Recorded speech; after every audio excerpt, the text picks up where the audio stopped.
Assalamualaikum Squad IPS. Kembali lagi bersama Ibu Sally dalam media pembelajaran IPS SMPN 1 Cigelis.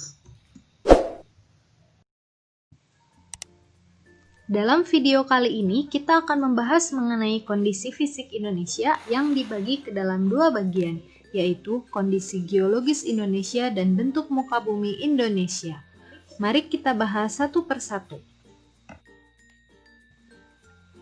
Kondisi geologi Indonesia. Sebelum kita membahas mengenai kondisi geologis Indonesia, tahukah kamu apa itu geologi? Geologi adalah ilmu yang mempelajari bumi, komposisinya, struktur, sifat-sifat fisik, dan proses pembentukannya. Artinya, dalam mempelajari kondisi geologis Indonesia, kita akan melihat dari fenomena yang terjadi di muka bumi, termasuk komposisi dan strukturnya. Untuk mendeskripsikan kondisi geologis di Indonesia, dapat dilihat dari tiga aspek, yaitu pertemuan tiga lempeng benua, pertemuan dua sirkum, dan yang ketiga adalah daerah dangkalan. Nah, yang pertama adalah Indonesia berada di pertemuan tiga lempeng dan sekaligus berada di dua rangkaian pegunungan dunia. Nah, perhatikan peta lempeng ini. Ada yang bisa menebak Indonesia ada di sebelah mana? Nah, betul. Lingkaran berwarna kuning ini menunjukkan wilayah Indonesia. Dan dari kita bisa melihat di sini bahwa posisi Indonesia itu terletak pada tiga daerah atau tiga lempeng benua atau plate. Nah, yang pertama adalah Pacific Plate, yang kedua adalah Indian Australia Plate atau lempeng Indo-Australia, dan Eurasian Plate atau lempeng Eurasia. Nah, selain itu juga, jika diperhatikan di peta ini, kita bisa melihat ada dua garis hitam yang lebih tebal dari garis hitam yang lainnya, dan terdapat corak segitiga pada garis tersebut. Nah, ini adalah rangkaian pegunungan api dunia. Nah, rangkaian pegunungan api dunia itu ada dua, yaitu Pasifik. Yang ini Pasifik, sirkum yang disebut juga sebagai sirkum, itu sirkum Pasifik, dan sirkum Mediterania. Nah, yang ini adalah sirkum Pasifik.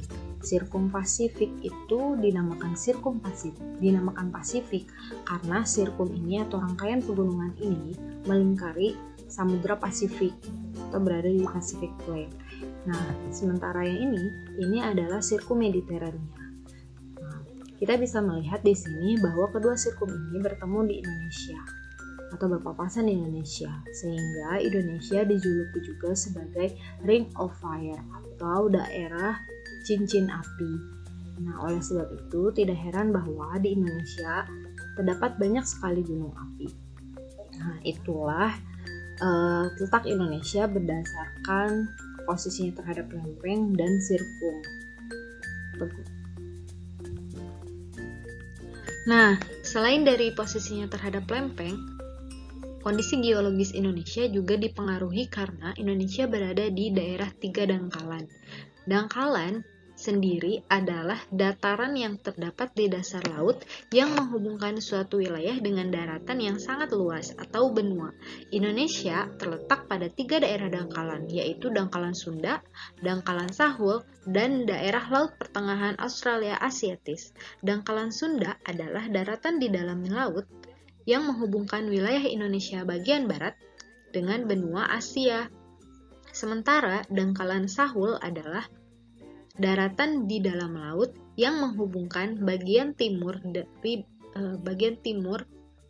Indonesia dengan benua Australia, yaitu dari mulai bagian utara Papua hingga bagian utara benua Australia.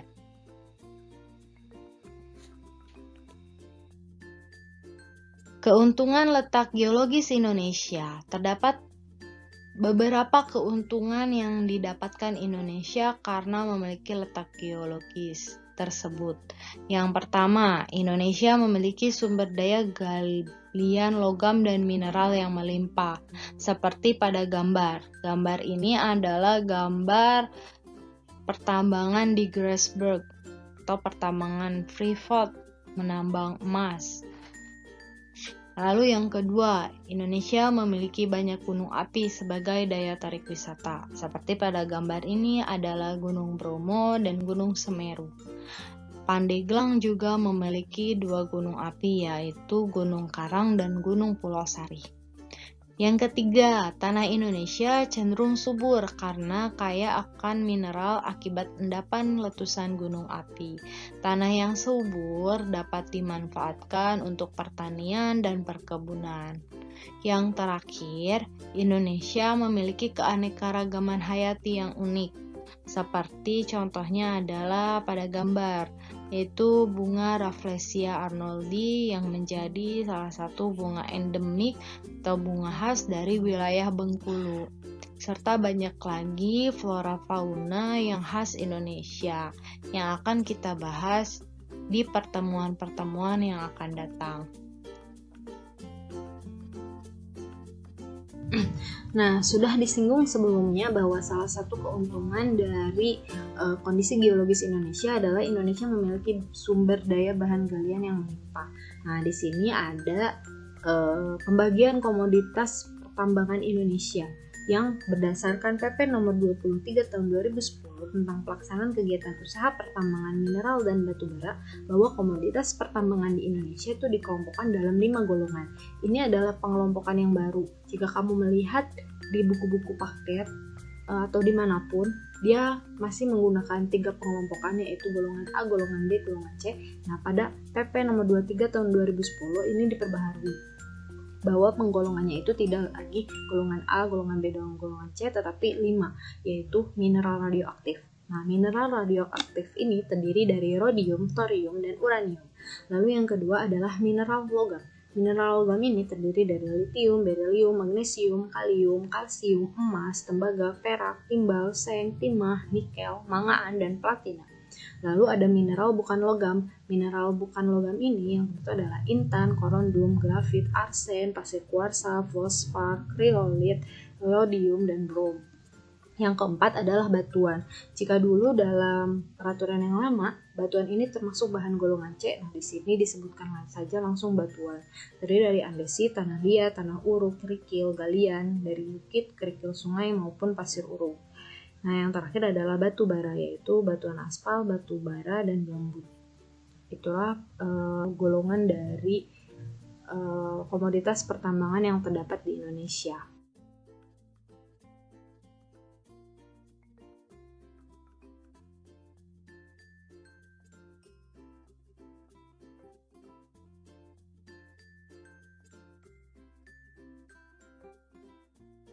Nah, ini adalah peta potensi pertambangan mineral logam di Indonesia. Kita bisa lihat ya, tadi sudah disebutkan apa saja yang termasuk dalam mineral logam di Indonesia. Dan kita bisa melihat dalam peta ini bahwa hampir di seluruh wilayah Indonesia, di seluruh pulau di Indonesia, gitu, pulau-pulau besar, terdapat potensi tersebut.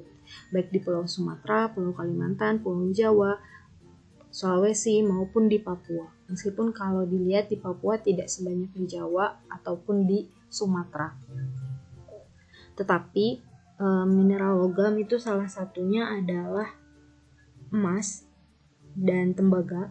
Maka kalau kita membicarakan Papua, di Papua terdapat pertambangan emas terbesar di Indonesia, yaitu pertambangan Grasberg atau biasa kita sebut juga Freeport.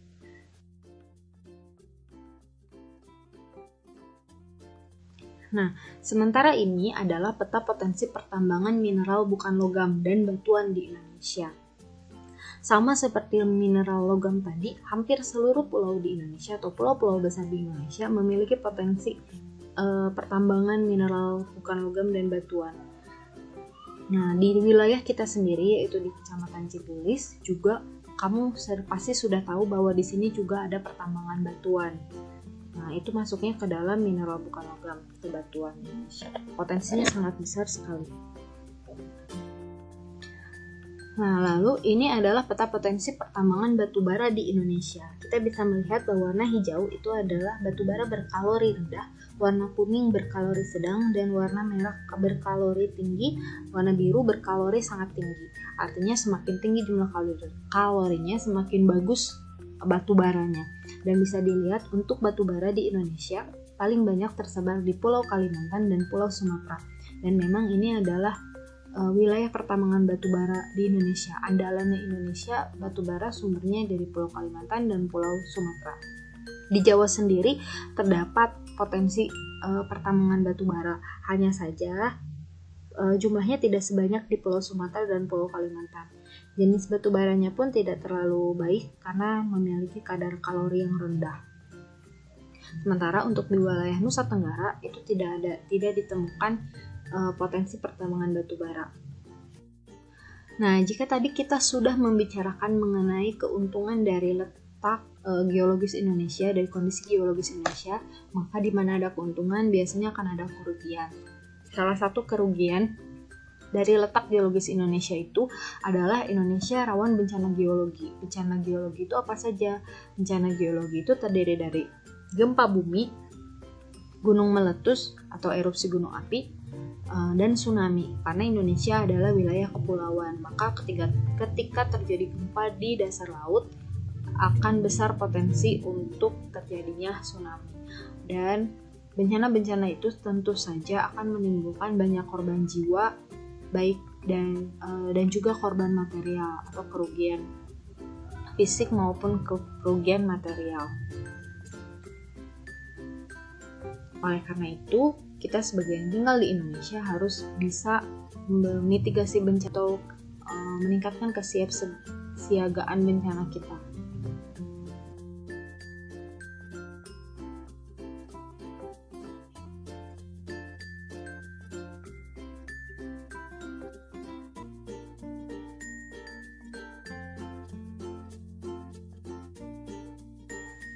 Ini adalah peta seismisitas Indonesia tahun 2019.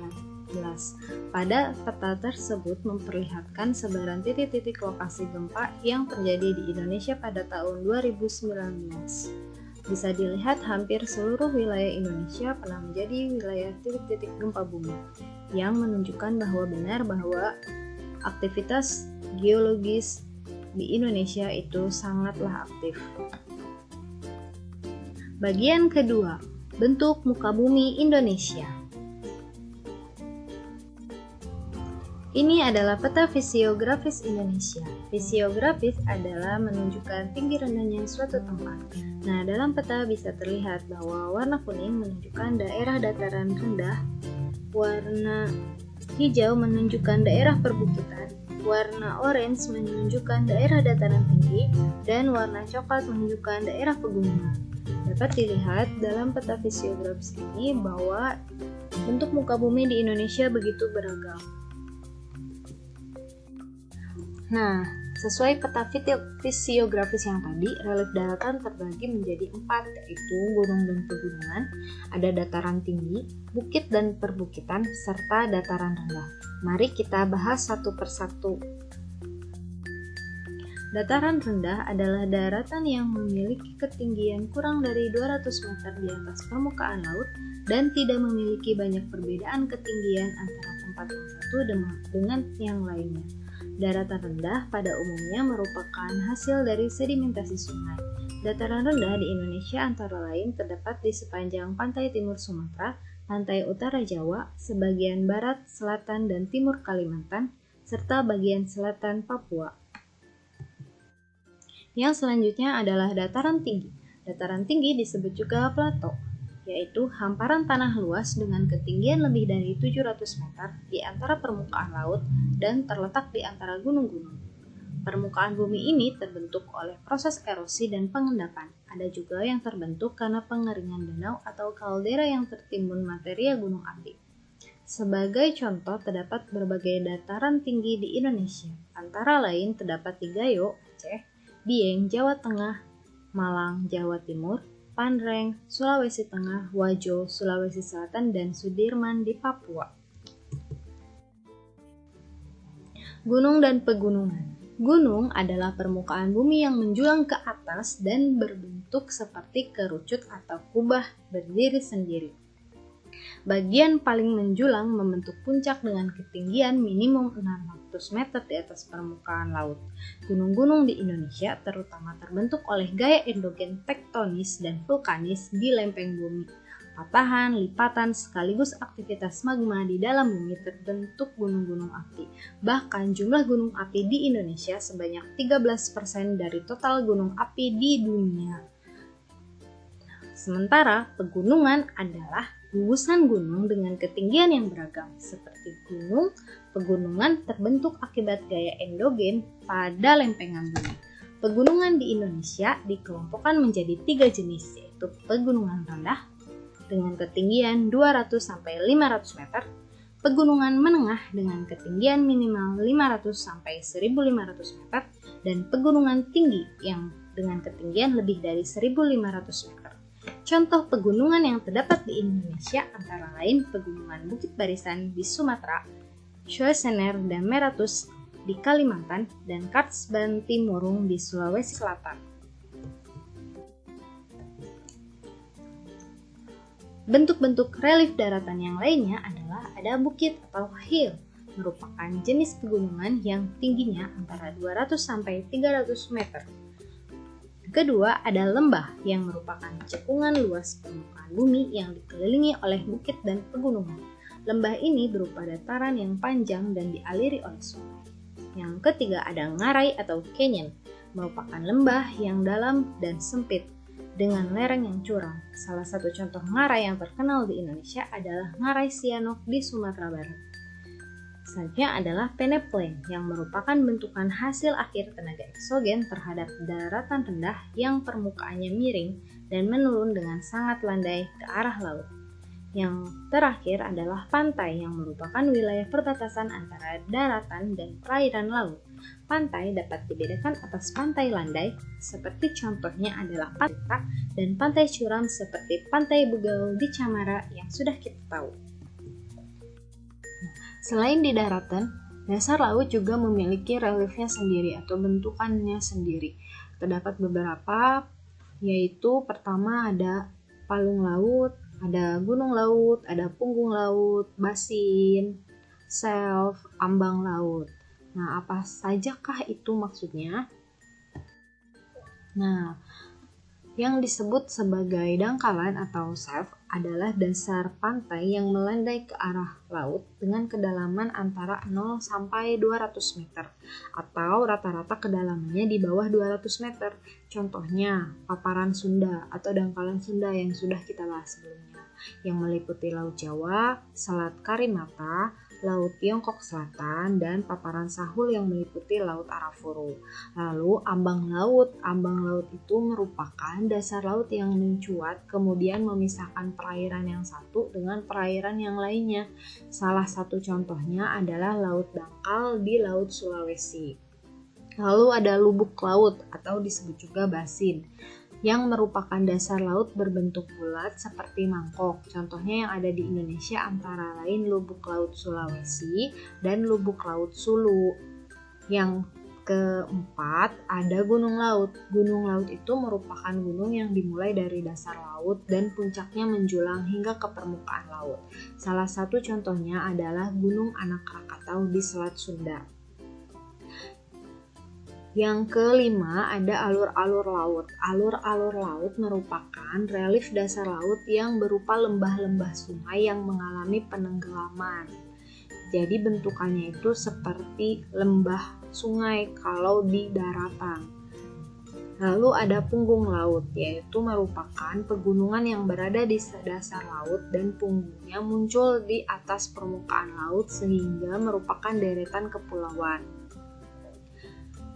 Yang terakhir ada palung laut, yaitu merupakan lembah yang sangat dalam dan memanjang di dasar laut serta memiliki lereng yang curam. Mungkin jika di daratan itu seperti jurang. Nah, itulah relief-relief dasar laut yang terdapat di Indonesia.